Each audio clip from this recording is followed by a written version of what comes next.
Good evening. Hi, friends. We interrupt tonight's program. Do you hear them outside? Do not answer your door.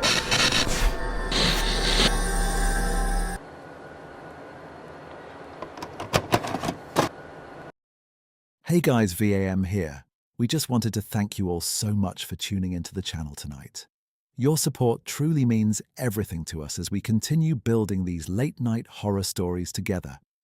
If you're interested in story inquiries, submissions, or collaborations, feel free to contact us. You can find our contact information in the description below. And before tonight's tape begins, just a quick reminder. All original stories are written and owned by VHS After Midnight. Unauthorized reposts, adaptations, or narrations are strictly prohibited. Also, don't forget to like, comment, and subscribe if you enjoy the content. It really helps support the channel. Tonight's story is called The Fire Was Never an Accident, written by Ravyn Crowe. Turn the lights off, get comfortable, and enjoy the tape. The first time 17-year-old Lila Carter drew the little boy, she thought nothing of it. Faces often appeared in her sketchbook without explanation. It had been happening since she was a child. Whenever her mind drifted too far into one of her vivid daydreams, her pencil would move almost on its own, sketching places and people she had never seen before. Usually the drawings meant nothing. This one was different. The boy couldn't have been older than 8. He had soft brown hair, solemn eyes, and one small hand pressed flat against what looked like glass, while dark smoke curled upward behind him in heavy black spirals. Lila stared at the drawing for a long moment before tearing the page out and dropping it into the trash. But the next morning, it was back on her desk, flattened neatly, and beneath the boy were 4 chilling words she didn't remember writing. The fire wasn't accidental. A cold shiver crept down her spine. Over the next 2 weeks, the boy followed her. Every time her thoughts wandered in class, his face appeared beneath her pencil. Sometimes he stood in smoke. Sometimes tears streaked his cheeks.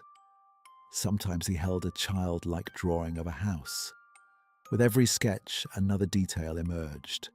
A cracked stone fireplace, a woman's trembling hand, a crumpled drawing on hardwood floor, a thin smear of blood. Lila stopped sleeping and pinned every drawing above her desk like puzzle pieces. 23 sketches, 23 fragments of something unfinished. Then one rainy Thursday afternoon, while shelving books during her shift at the school library, she noticed an old framed newspaper clipping hanging near the archives. The yellowed headline read, "Local boy dies in devastating house fire." Beneath it was a photograph, and Lila's breath caught instantly. The boy staring back at her was the same one she had drawn over and over again. The caption beneath the photograph read, "Elijah Mercer, 8, dead for 9 years." That night, Lila searched everything she could find about the Mercer fire. The family had once been one of the most admired in town. Daniel Mercer was a commercial pilot who traveled constantly, while his wife, Vanessa Mercer, was remembered as graceful, elegant, and heartbreakingly devoted. The official report concluded faulty electrical wiring had caused the fire. A tragic accident, nothing more. But as Lila studied old photographs of the charred living room, her stomach twisted. The fireplace stone was cracked exactly like the drawings. That night, she dreamed of him for the first time. She stood in a dim living room illuminated by flickering orange firelight, while Elijah stood across from her. He wasn't burned. He looked small, fragile, confused. In his hands he held a crayon drawing of a bright white house beneath a yellow sun.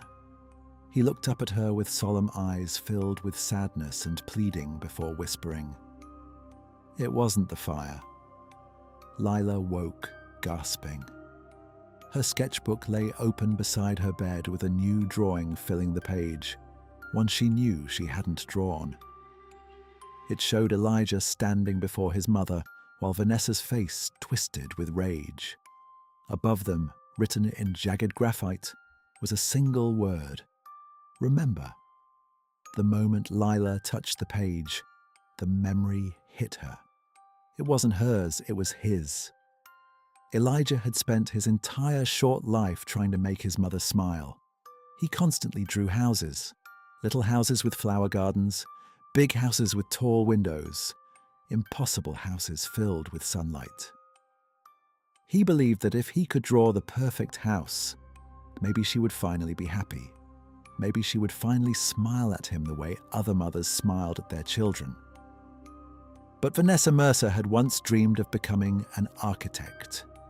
Years before Elijah was born, she had been accepted into one of the country's most prestigious architecture programs. Then, she became pregnant and gave up everything: her ambitions, her future, the life she imagined for herself. Her husband promised stability and happiness, but instead he spent most of the year flying overseas routes while she remained trapped inside a silent house that felt more like a monument to everything she had lost. Though she never admitted it aloud, every time she looked at Elijah, she saw the future she believed had been stolen from her.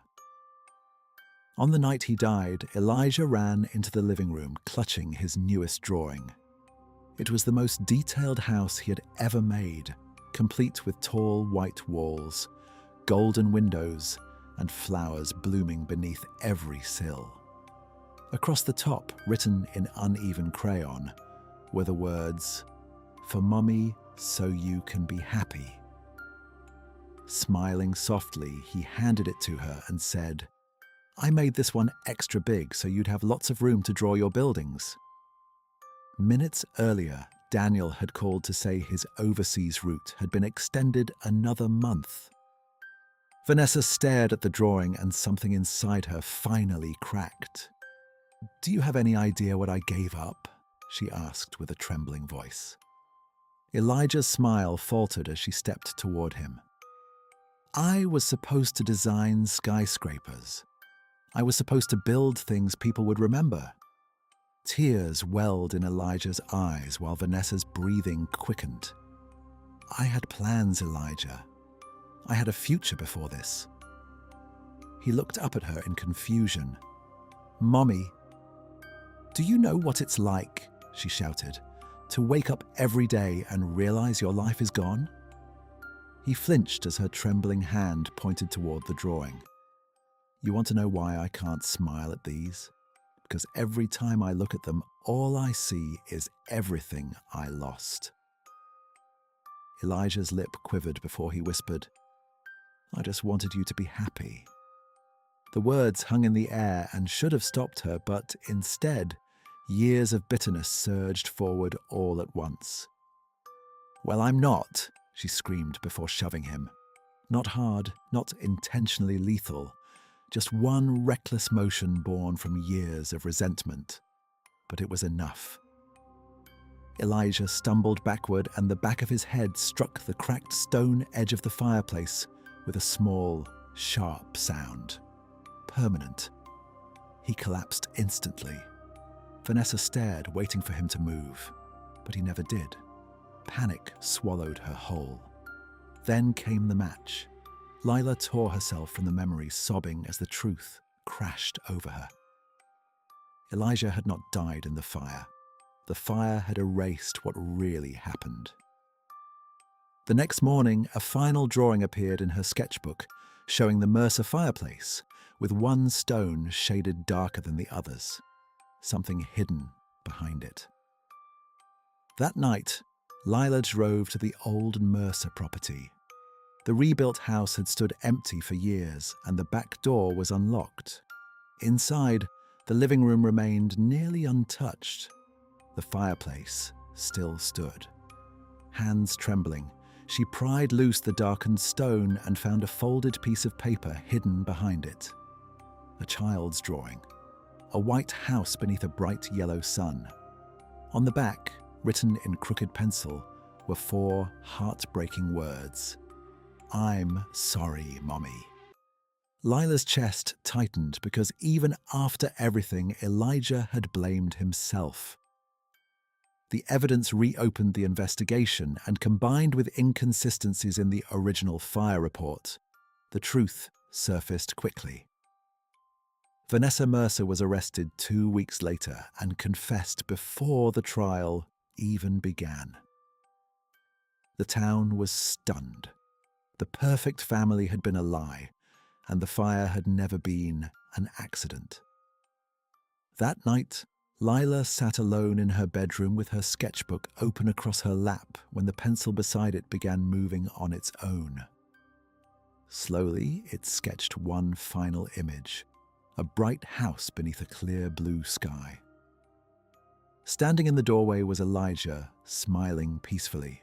Beside him, written in careful, childlike letters, were the words, "She liked this one." Tears filled Lila's eyes and she smiled softly. Then the page turned by itself. The graphite began moving again as a new face slowly emerged. A little girl. Beneath her appeared 3 chilling words. "Help me, please." The bedroom lights went out. Hope you guys enjoyed another story from Ravyn Crowe. And before you go, I want to know something.